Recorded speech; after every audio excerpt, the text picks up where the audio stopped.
We're going to continue on this marvelous story and pick up where we left off.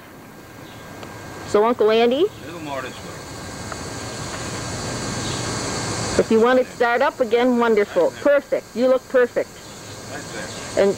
But you know what? I'm going to come up. I'm going to walk over closer. Okay.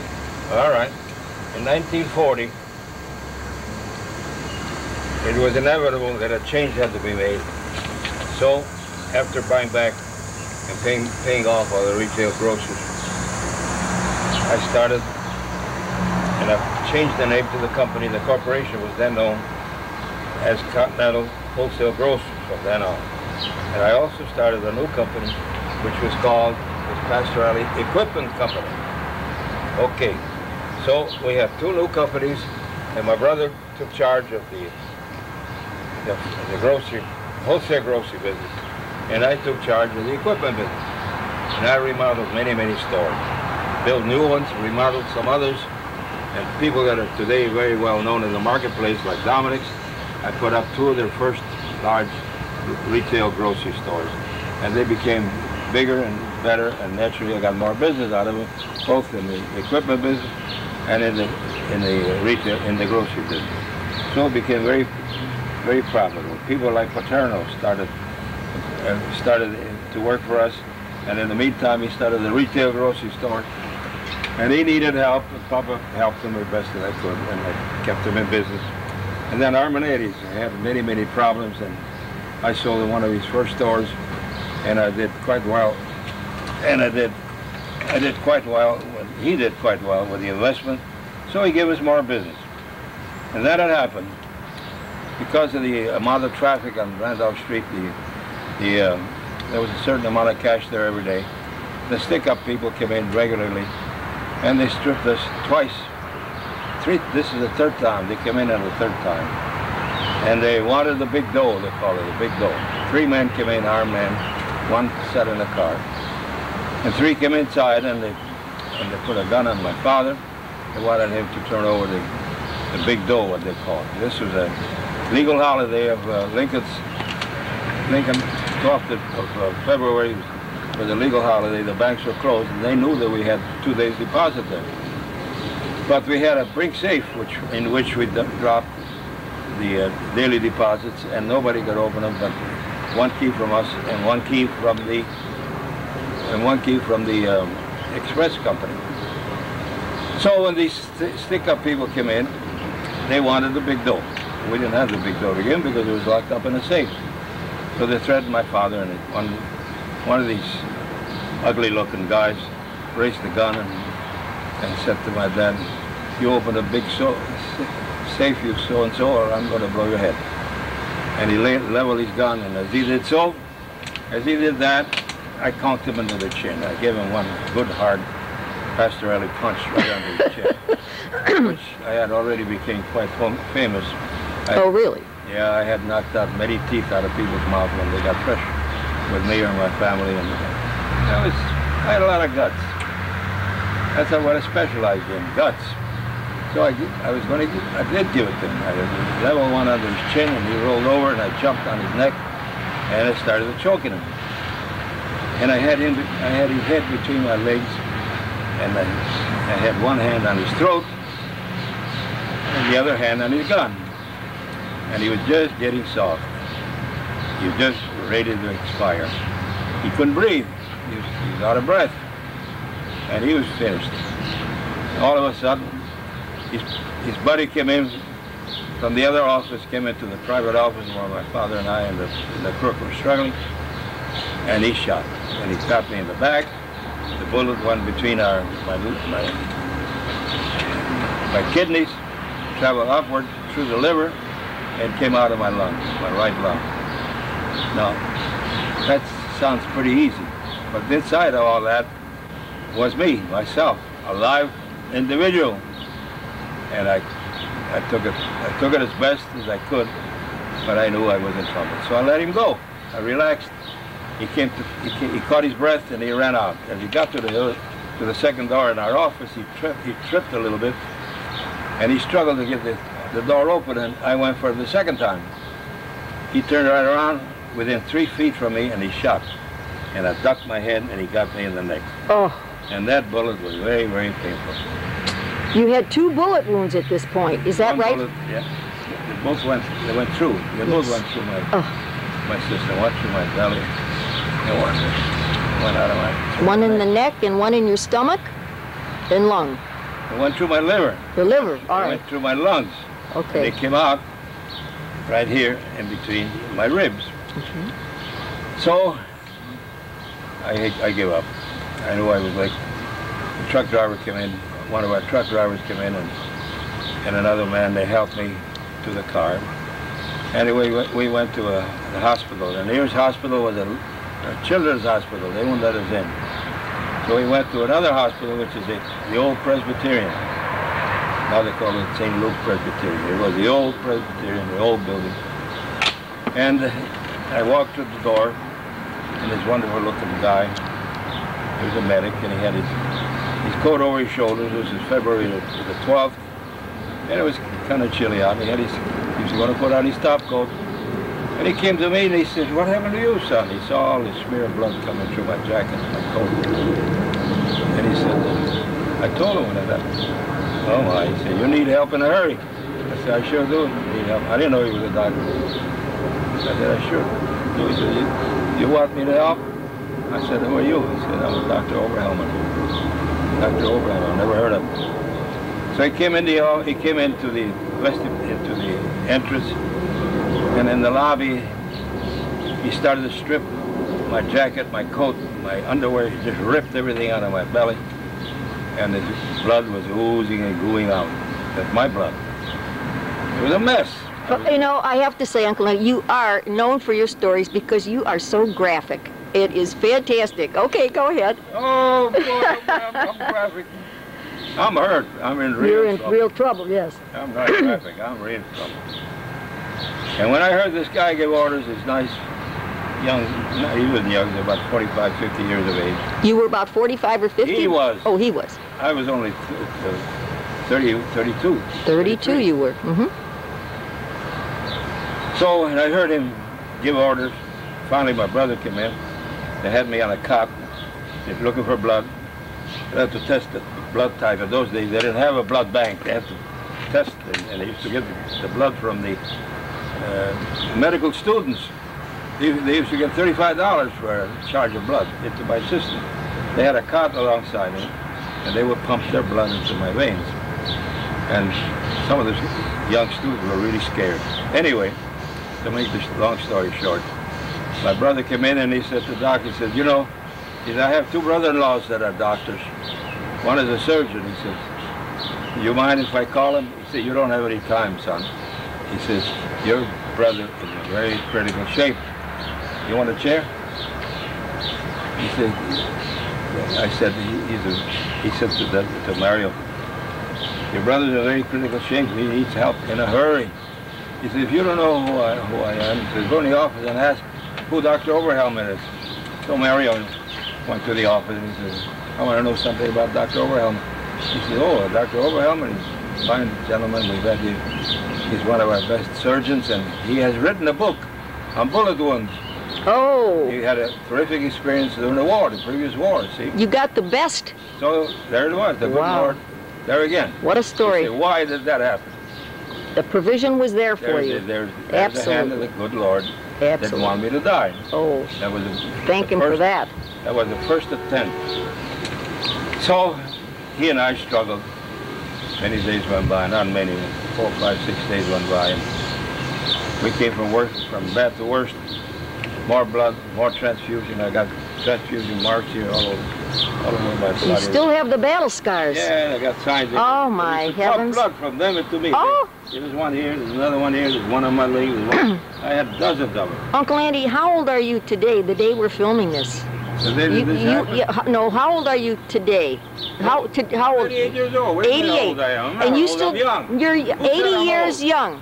And though you still have scars going back since you were 32, imagine. Well, That's a long time. that was really But I'm still quite here, some you know? battle you had. Huh? Yes. I'm still here. Am I alive? Oh, are you alive? Well, you then- are then re-energized. there we go. Told you you're a role model for all of There us. we go. So what? It was just an incident, and it was a tough incident, and I almost lost my life. As a matter of fact, that same night, 4 nights after I entered the hospital, I became very critical. I became very weak, and I could hardly breathe, and I knew I was in trouble. And Doc knew I was in trouble. And he came in several times during the day, besides his regular routines. He came in several days, and he used to stare at me and feel my pulse. But he never gave up.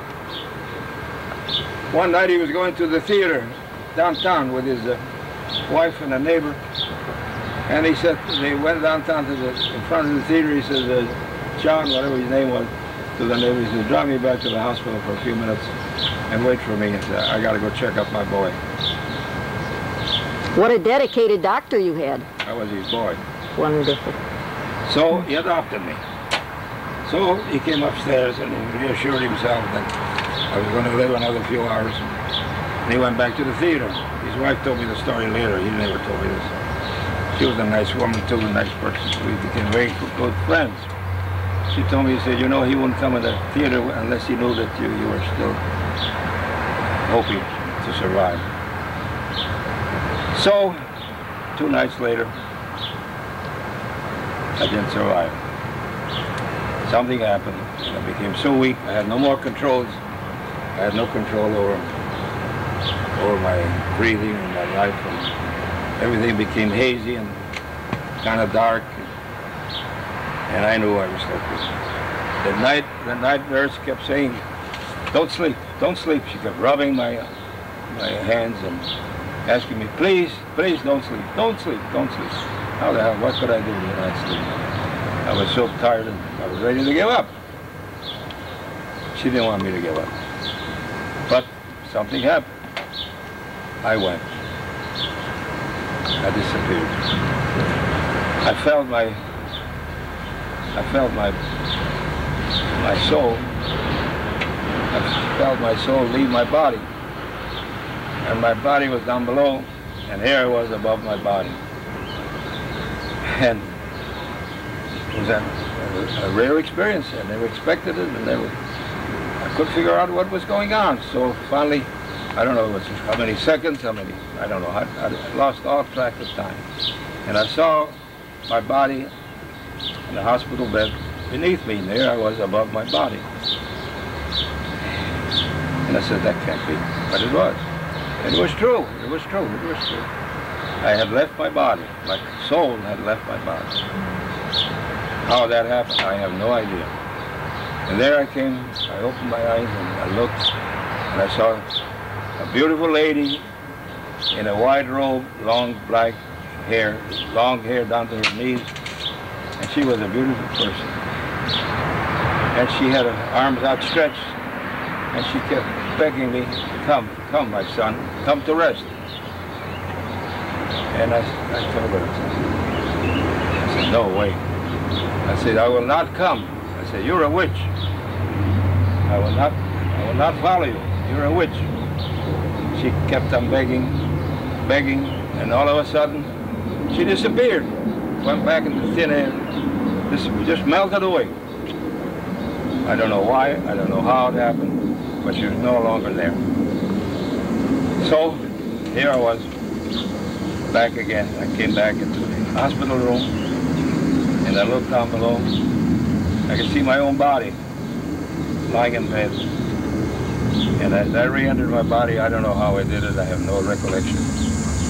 I opened my eyes and the pain, immediately I knew I was back among the live people because the pains became very, very pronounced again, almost unbearable. And I said, now it's me, I'm alive, I'm down here. I opened my eyes and I saw 2 pairs of eyes, a beautiful wife.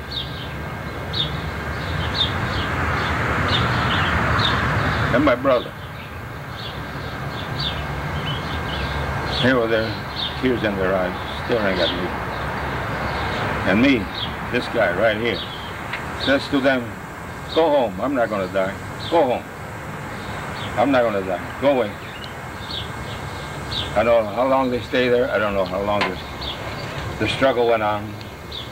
But finally, the good old doc came back and he struggled over me, and they gave me some new injections, and they changed the type of blood transfusion. And instead of giving me blood transfusion through the arms and the legs and the knees, he put clamps on my big wound. I had a big cut in my center of my belly. And he put clamps on the side of the wound. And he let the blood that was oozing from the liver. You cannot heal liver, you cannot sew it. And the blood that was oozing out of my liver, he held it in my stomach, and every day he'd open up to see what was happening, and every day he'd come in and open it up again. He had clamps, several clamps from one side of the belly to the other. That way, he created a new way of giving transfusions. And to this day, when they give transfusions to little children, to babies, infants, they use that system. They pump blood into the abdominal cavity. They don't use transfusions in the vein. That was the first. That was because of me and because of Doc Overhelm. He became very famous. Needless to say, he saved my life. He became very famous. And inside of 2 years, he was nominated the head of all Catholic institutions in the city. And he came to me one day in my office and he said, you know, I've been offered a fine position in charge of all the Catholic hospitals in the city. And he asked my opinion. He used to come in regularly and sit at my desk and we'd relax and talk. And I said, Doc, I said, I wish you well. I know that you'll do the best you can. But I said, you ever worked for priests before? He said, no. Okay. Now, in 1945, after the war and all the problems that it brought us, here we are again, trying to build and rebuild what the terrible conditions of the Depression and the harm caused by the war and the shortages. Everything became very difficult to obtain, and naturally when you're running a business without merchandise, it won't last very long. So I had to find sources of products, and our main products by that time were tomato products, which we distributed in a large denomination throughout the country. So here I was struggling to get enough supply. So one day, good old Mama Ganji. Who is this, did you say? Ganji, G-A-N-G-I. Ganji. Brothers. Her husband and my dad were partners. We started the Catarina Canning Company in 1919. And we sold out, and Papa Ganji sold out. So here they were. They had 4 sons. 3 of them were in the army during the war. She was concerned because when the boys would come back, they would have nothing to do. The company had been sold out, and the father was holding his reserves as best as he could. And she wanted the boys to go back in the canning business.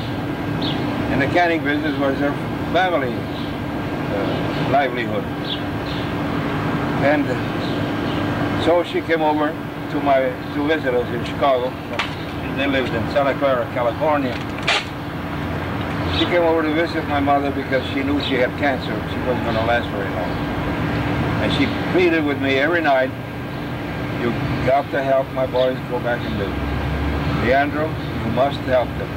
Leandro, you're my friend. I have nobody else. I don't know where else to go. The boys have no jobs and they have limited amount of money.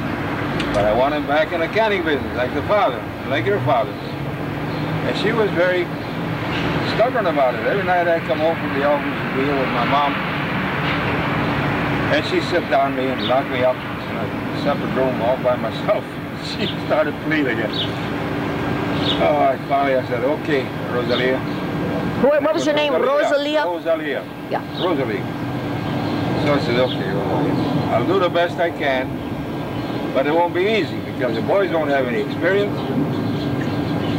And I feel that in order to be in business and be competitive today, you have to be very well equipped and financed to the best of your ability. Otherwise, you're not going to succeed. You're going to have it real rough.